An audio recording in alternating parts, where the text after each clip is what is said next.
Hello and welcome. Today let's discuss how to make my likes public on X.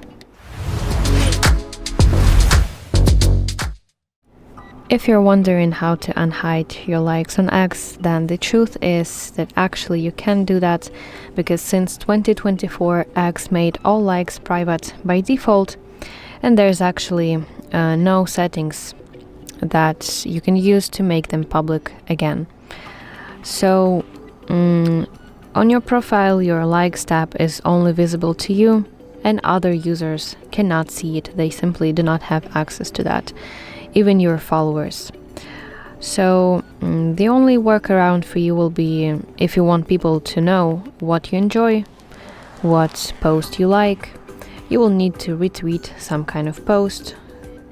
So let's go to this post and you have to tap this 2 arrows in square icon and select repost option or quote.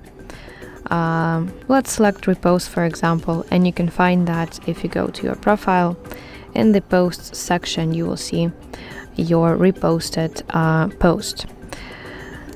Yes, so that's the only way, unfortunately, how you can share with X community that you like some kind of post.